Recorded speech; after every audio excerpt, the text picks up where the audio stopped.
जहाँ पर्वत भी शिव का जाप करते हैं और दरिया बहता है भक्ति की धारा में, वही है बाबा बूढ़ा अमरनाथ। भारत की सीमावर्ती पुंछ घाटी में स्थित बाबा बूढ़ा अमरनाथ मंदिर न केवल एक धार्मिक स्थल है, बल्कि ये सांप्रदायिक सौंदर्य, समर्पण और पवित्र परंपराओं की जीवंत मिसाल है।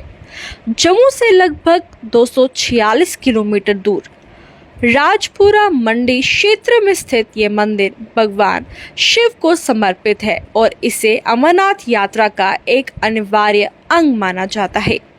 मान्यता है कि भगवान शिव द्वारा माता पार्वती को सुनाई गई अमृता की कथा की शुरुआत यहीं से हुई थी और बिना स्थान के दर्शन किए अमरनाथ यात्रा अधूरी मानी जाती है।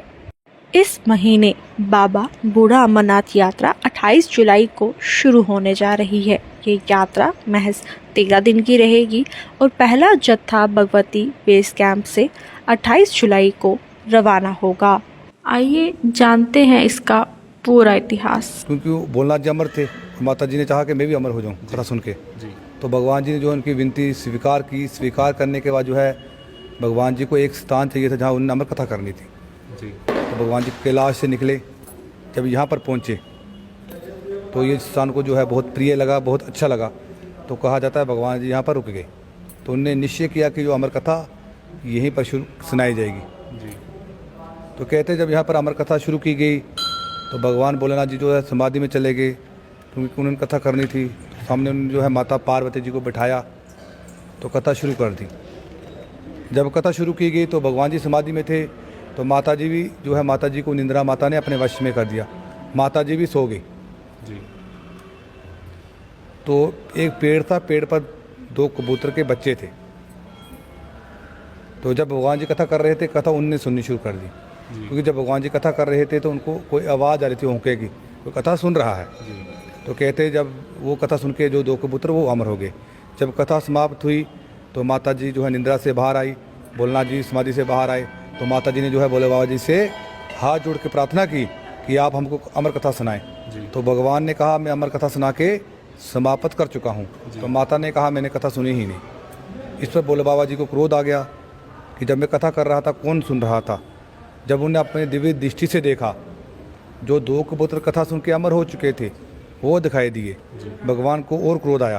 तो भगवान जी कहते हैं जो 2 कबूतर थे वो भोलेनाथ जी के डर से यहाँ से भाग के बर्फानी अमरनाथ गुफा में जाके छुप गए, जो कश्मीर में है जी, कश्मीर में। तो कहते हैं जब यहाँ से भोलेनाथ और माता पार्वती जी वहाँ पर पहुँची तो भगवान जी क्रोध में थे। तो माता जी ने जो है हाथ जोड़ के विनती की कि अगर आप इनको मारोगे, क्योंकि अमर हो चुके हैं, अमर चीज़ कभी मरती नहीं है, नष्ट नहीं होती, आप इनको मारोगे तो अमर कथा है उसका कोई महत्व नहीं रहेगा। आप कृपया इनको क्षमा करें तो हमें वापस कथा सुनाएं। तो भगवान जी का क्रोध शांत हुआ। शांत होने के बाद कहते हैं जो माता जी को वहाँ वापस अमर कथा सुना के बर्फानी अमरनाथ में माता जी को अमर किया गया। कहने का भाव है कथा जो यहाँ से शुरू की गई ख़त्म जाके बर्फानी अमरनाथ में हुई। इस पर बहुत खोज की गई, इसका नित्य अंत नहीं है, कोई अंत नहीं। तो एक बात जानते हो कि जब युग चेंज होता है, प्रलय होती है, ये स्थान जो है सिद्ध पीठ है, क्योंकि यहाँ पर भगवान भोलेनाथ जी ने साक्षात अमर कथा की है। ये नष्ट नहीं होते, ये जो है मिट्टी में लिप्त हो जाते हैं। जब कोई नया युग होता है तो भगवान किसी को स्वप्न में दर्शन देके उस स्थान को वापस उजागर करते हैं। कहा जाता है जब सतयुग समाप्त हुआ, प्रलय हुई, ये स्थान जो है मिट्टी में दब गया, लिप्त हो गया। तो जब त्रेता युग आया, त्रेता युग में जानते हैं आप जो है रावण था, रावण के दादाजी पलस्त मुनि, क्योंकि इस स्थान को उजागर होना था तो पलस्त मुनि को तप के लिए कोई जगह चाहिए थी, कोई स्थान चाहिए था। जब वो ध्यान में बैठे उनको ये स्थान दिव्य दृष्टि में आया, वो यहाँ पर आए, इस स्थान को मिट्टी से निकाला, तो यहाँ बैठ के उन्होंने कई हज़ार वर्ष तप किया। फिर आया कल युग जो अभी चल रहा है। तो कल युग में कहते हैं आज से 2500 साल पहले, क्योंकि 1947 से पहले पुंछ एक राज्य था, इसका नाम था पलस्त राज्य। पलस्त राज्य क्योंकि ये जो है रावण के दादाजी की बसाई हुई नगरी थी। तो जो आज से 2500 साल पहले जो पलस्त राज्य की महारानी थी, चंद्रिका उसका नाम था, तो वो क्या करती थी, हर वर्ष यहाँ से गांव पड़ता 10 मील दूर, 10 किलोमीटर दूर, उस गांव का नाम है लोरन। वो इस राज्य की राजधानी थी, उसे कहा जाता था लवरकोट। तो महारानी क्या करती थी, हर वर्ष वहाँ से सावन के महीने में बर्फानी अमरनाथ के लिए यात्रा करती थी, क्योंकि उसे भोले बाबा से बहुत प्रेम था और भोले बाबा की वो बहुत उपासक और भक्तानी थी। कहते हैं एक वर्ष क्या हुआ कि सावन के महीने में मौसम खराब हुआ, बर्फबारी पड़ गई, रास्ते बंद हो गए, तो महारानी वहाँ पहुँच नहीं पाई। महारानी जो थी महादेव की बहुत बड़ी भक्तानी थी, उसे बेचैनी होनी शुरू हो गई कि भगवान ने जो है मेरे को दर्शन के लिए क्यों नहीं बुलाया, मुझसे कोई गलती हो गई है या कोई त्रुटि हो गई है।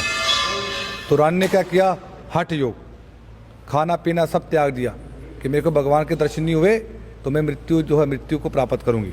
उसका चलना बैठना बहुत मुश्किल हो जाता है।